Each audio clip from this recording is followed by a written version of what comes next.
आज की इस वीडियो में हम लोग क्लास 10 का मैथ का पहला चैप्टर वास्तविक संख्या है। इस चैप्टर से जो मोस्ट इम्पोर्टेंट प्रश्न है जो कि आप लोग के बोर्ड एग्जाम में बार बार आता है वो है ये प्रश्न। कह रहा है कि करनी में 5 एक अपरिमेय संख्या है, इसको सिद्ध करिए। ये प्रश्न आपके 2-3 तरीकों से पूछता है, जैसे कि कहेगा करनी में 3 या करनी में 2, इसको सिद्ध करिए कि यह अपरिमेय संख्या है।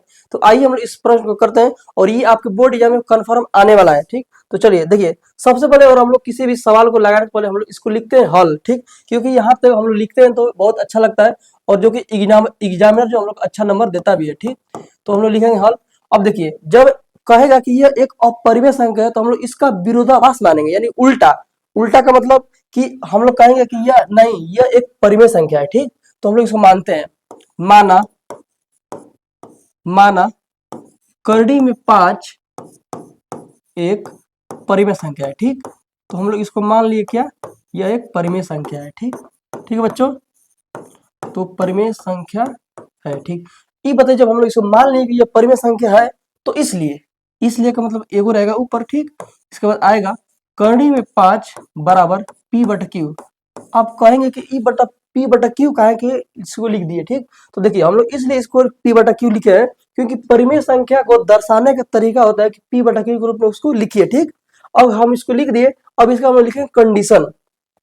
देखिए, इसका 3 कंडीशन होता है और वो आपको कंडीशन लिखना जरूरी भी होता है। जैसे में जहां जहां जो Q है, Q डज नॉट इक्वल 0 होना चाहिए। अब कहेंगे काहे होना चाहिए, तो इसको आप समझिए। यहाँ पर देखिए, अगर मान लीजिए कि हमारा कोई परिमेय संख्या है 5/0 और जो Q का मान हम लोग यहाँ पे रख दिए 0, तो किसी भी संख्या से 0 से भाग देते हैं तो इसका आंसर आता है क्या, इनफाइनाइट। और इनफाइनाइट ये कहलाता है अपरिमेय संख्या। लेकिन हम तो माने परिमेय ना, इसलिए यहाँ पे Q डज नॉट इक्वल 0 होता है। ठीक, ये हमारा पहला कंडीशन हो गया। ठीक, इसको मैं यहाँ से हटा देता हूँ। ठीक, अब देखिए इसका दूसरा कंडीशन का होता है कि ये जो P और जो Q है यह एक पूर्णांक होता है।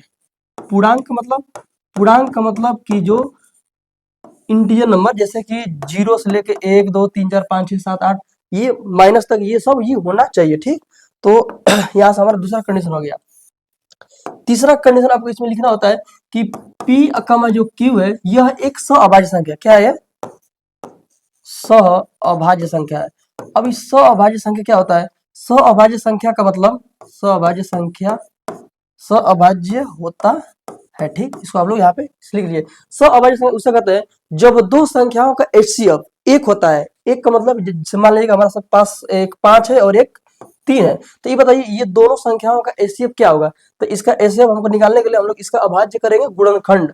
तब 5 गुणित 1 होगा, यहाँ पे 3 गुणित 1 होगा। मतलब इसमें से उभयनिष्ठ क्या है, यानी कि इसका जो HCF क्या आया, 1 आया। तो ऐसी दो संख्याएं जिसका HCF 1 आए उसे हम लोग कहेंगे सहअभाज्य संख्या। ठीक, तो ये P बटा Q के रूप में होना चाहिए। ठीक, यहाँ से हमको ये कंडीशन समझ में आ गया। अब आगे हम लोग क्या कर, इसमें देखिए अब हमको आगे इसमें क्या करना होगा। तो देखिए अब हम लोग इसका तिरछा से जब हम लोग करेंगे गुणा। ठीक, तो P का यहाँ पे गुणा करेंगे और यहाँ पे करनी में 5 Q। ठीक, अब यहाँ पे हम लोग जो स्टेप आगे करने वाले हम लोग इसका दोनों पक्षों को वर्ग करेंगे। क्या करेंगे हम लोग, दोनों पक्षों का वर्ग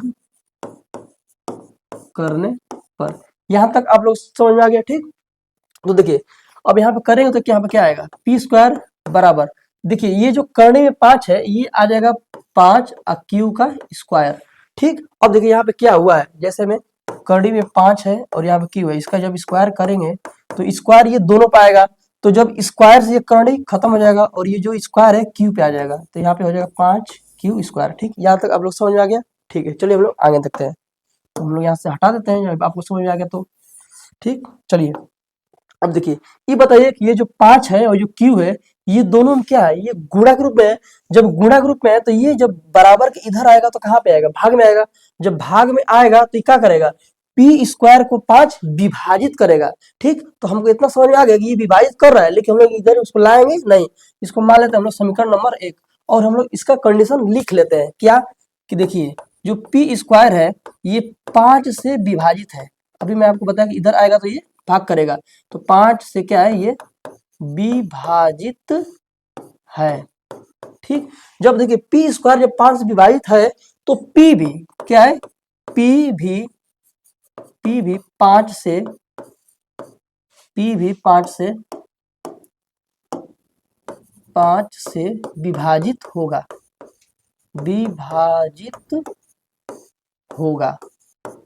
ठीक। बहुत बढ़िया, हम लोग यहाँ से समझ में आ गया। अब देखिए आगे हम लोग क्या होगा, आगे हम लोग को यहाँ पे हम लोग कुछ दूसरा हम लोग इसका मानेंगे, ठीक। क्या जैसे में कि अब हमको क्या करना है, जैसे में यहाँ पे दिया है p, तो हम लोग p के स्थान पे कुछ हम लोग मानते हैं, जैसे कि p बराबर हम लोग 5m मानेंगे। कहेंगे 5m का है, ये कहाँ से आया 5m, जैसे में देखिए जब यहाँ पे करनी में 5 रहेगा तो हम लोग 5m मानेंगे, ठीक। जब यहाँ पे करनी में 3 रहेगा तो हम लोग 3m मानेंगे, अगर करनी में 2 रहेगा तो हम लोग 2m मानेंगे। लेकिन यहाँ पे 5 था तो हम लोग इसको हम लोग मान लिए कि अब p बराबर 5m रखने पर, ये हम लोग कहाँ रखेंगे, तो रखेंगे हम लोग रखने पर, किसमें, समीकरण नंबर 1 में। अब समीकरण नंबर 1 है क्या, तो 1 है p स्क्वायर, तो p स्क्वायर बताओ p का मान क्या है, p के मान, p के जगह पर हम क्या रखना है 5m, तो यहाँ पे रखेंगे जैसे में हमारा p स्क्वायर बराबर 5q स्क्वायर है, तो इस समीकरण नंबर 1 है तो इसके जगह पर रखो p के जगह पर क्या रखेंगे हम लोग 5m, और यहाँ पे स्क्वायर है तो यहाँ पे हो जाएगा स्क्वायर, ठीक। यहाँ पे बराबर 5q यहाँ पे तो है ही है। अब हम लोग इसका करेंगे वर्ग तो हो जाएगा 25m का स्क्वायर, इतना तो आप लोग समझ में आता ही होगा, ठीक। अब यहाँ पे क्या हो जाएगा 5q का स्क्वायर, इसको काट देते हैं, 5 से 25 कटेगा 5 बार में, तो 5m का स्क्वायर हो जाएगा बराबर q स्क्वायर। अब यहाँ से आप गौर से देखिएगा कि ये जो 5 है और m स्क्वायर है, ये दोनों क्या है, गुणा ग्रुप में है ना, तो जब बराबर उधर जाएगा तो क्या करेगा, भाग करेगा, ठीक। यानी कि ये जो 5 है ये q स्क्वायर को भाग करेगा, तो इसको हम मान लेंगे समीकरण नंबर 2। अब देखिए हम लोग इसका हम लोग लिखेंगे कंडीशन, इसका कंडीशन क्या है, तो लिखेंगे हम लोग q स्क्वायर, क्या लेंगे q स्क्वायर 5 से विभाजित है, क्या ये 5 से विभाजित है। जब q स्क्वायर 5 से विभाजित है तो q भी 5 से विभाजित होगा, ठीक। यहां तक आप लोग समझ में आ गया, विभाजित होगा। अब देखिए, अब मैं इसका जो लास्ट में मैं यहाँ पे इसको लिख दे रहा हूँ पाई पार के, क्या मैं दूसरा पेज लाऊंगा, देखिए अब यहाँ पे, अब देखिए समीकरण नंबर 1 और समीकरण नंबर 2 इसको विभाजित करने में जो संख्या थी वो 5 थी, यानी कि HCF इसका 1 नहीं आया, यानी कि हम लोग यहाँ पे लिखेंगे कि समीकरण 1 व 2 से HCF डज नॉट इक्वल 1। इसका मतलब कि जो ये जो समीकरण था इसका जो HCF यानी कि इसका जो HCF 1 नहीं आया, 1 नहीं आया का मतलब जब 1 अगर आता तो ये परिमेय संख्या होता, क्योंकि मैं आपको बताया था कि जब दो संख्याओं का जो HCF 1 होता है तो वो परिमेय संख्या कहलाता है, ठीक। लेकिन ये तो 1 नहीं आया, तो इसलिए हम लिखेंगे यहाँ पे,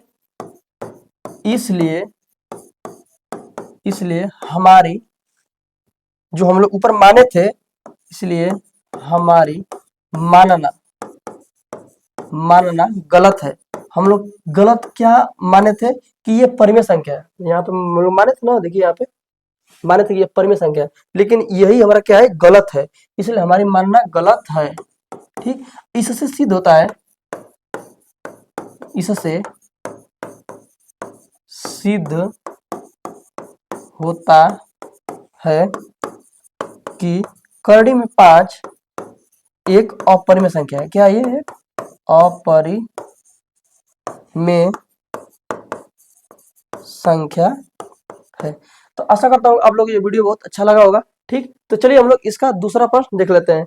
देखिए इसका दूसरा प्रश्न कह रहा है कि सिद्ध कीजिए कि 3 + 2 करने में 5 एक अपरिमेय संख्या है। इस प्रश्न को आपको करना बहुत ही जरूरी है, तो इसको भी हम लोग सबसे पहले लिखेंगे, क्या हम लोग यहाँ पे लिखेंगे हल, क्योंकि कोई भी मैथ का जो सवाल है उसको हल करने से पहले यहाँ पे लिखना, यहाँ पे लिखिए, आप लोग सॉल्व लिखिए या तो हल लिखिए, लेकिन यहाँ पे लिखिए जरूर, ठीक। इसके बाद हम लोग देखिए, अब इसका भी हम लोग इसका भी मानेंगे विरोधाभास। जब इस प्रकार सवाल कहता है कि यह एक अपरिमेय संख्या है तो इसका एक ही उपाय है, इसका आप लोग उल्टा मान लीजिए। उल्टा का मतलब कि माना 3 + 2 करड़ी में 5 एक परिमेय संख्या है। ये क्या है, परिमेय संख्या है। जब परिमेय संख्या हम लोग मान लिए तो हम लोग लिखेंगे भी, तो इसलिए 3 + 2 करड़ी में 5 बराबर p/2 क्यू। अब पी बटा क्यू क्यों हम लोग लिखे हैं, इसलिए लिखे हैं क्योंकि जो परिमेय संख्या होता है वो पी बटा क्यू के रूप में हम लोग इसको दर्शाते ही हैं। अब हम लोग इसका लिखेंगे कंडीशन। कंडीशन क्या, जैसे में जहां जो q does not equal zero, आप लोग जानते हैं कि कोई भी जीरो से अगर भाग देंगे, यानी कि नीचे रहेगा तो भाग देंगे, तो कोई भी संख्या से भाग देंगे जीरो से तो उसका आंसर आता है इनफाइनाइट। और इनफाइनाइट होता क्या है, वो होता है अपरिमेय संख्या, लेकिन हम लोग माने परिमेय, इसलिए इसका ये कंडीशन फॉलो होना चाहिए। दूसरा कंडीशन है कि p और कमा q एक पूर्णांक होना चाहिए। पूर्णांक का मतलब कि चाहे अंक होना चाहिए 1 2 3 4 5 ये सब, और वो माइनस में भी होगा वो चलेगा, एक पूर्णांक है। अब तीसरा कंडीशन होता है कि p और q एक सअभाज्य संख्या है। क्या, सअभाज्य संख्या है। ये आप इतना आप लोग को लिख लेना है। सअभाज्य का मतलब कि कोई भी ऐसी दो संख्याओं का जो HCF एक हो उसे हम लोग सअभाज्य संख्या कहते हैं। इतना आप लोग को आना चाहिए, और नहीं आ रहा तो इतना आप लोग याद कर सकते हैं। ठीक, चलिए हम लोग आगे देखते हैं। अब बताइए यहाँ पे जो तीन, जब ये देखिए जो तीन है ना, तीन ये बराबर उस पलटा जाएगा, तो तीन क्या है प्लस में है, तो प्लस में है तो उसको उधर भेजिए। तो यहाँ पे 2 करड़ी में 5 बराबर p बटा में q, ये तीन उधर जाएगा तो माइनस में हो जाएगा। अब ये दो कहाँ में है, गुणा में है। जब गुणा में है तो करड़ी में 5 को यहीं पे रोकिए और p बटा q माइनस 3 ये आ जाएगा कहाँ पे, भागा में, क्योंकि गुणा में रहता है तो बराबर उस पर जाएगा तो ये भागा में आ जाएगा।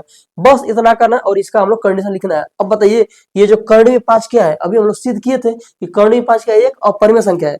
कोई भी जो करड़ी होता है वो होता है अपरिमेय संख्या। तो बस हम लोग यहीं पे इसका कंडीशन हम लोग लिख देंगे, लिखेंगे क्योंकि अपरिमेय संख्या क्या लिखेंगे हम लोग, अपरिमेय संख्या बराबर आई p बटा q है, तो क्या है ये परिमेय ना जी, तो अपरिमेय संख्या बराबर परिमेय संख्या, कौन सी, परिमेय संख्या। असंभव है, जो परिमेय अपरिमेय संख्या है वो परिमेय संख्या के बराबर क्या है, ये संभव नहीं है। अपरिमेय संख्या असंभव है। ठीक, इतना हम लोग लिखने के बाद लिखेंगे जो हमारी मानना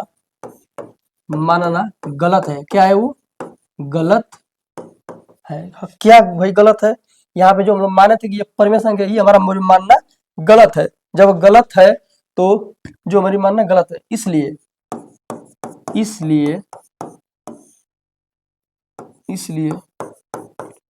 इससे सिद्ध होता है 3 + 2 करने में 5 एक अपरिमेय संख्या है। ये क्या है, अपरिमेय संख्या है। ठीक, तो इतना आप लोग को लिख देना है। आशा करता हूँ आप लोग ये वीडियो बहुत अच्छा लगा होगा। जय हिंद, मिलते हैं नेक्स्ट वीडियो में।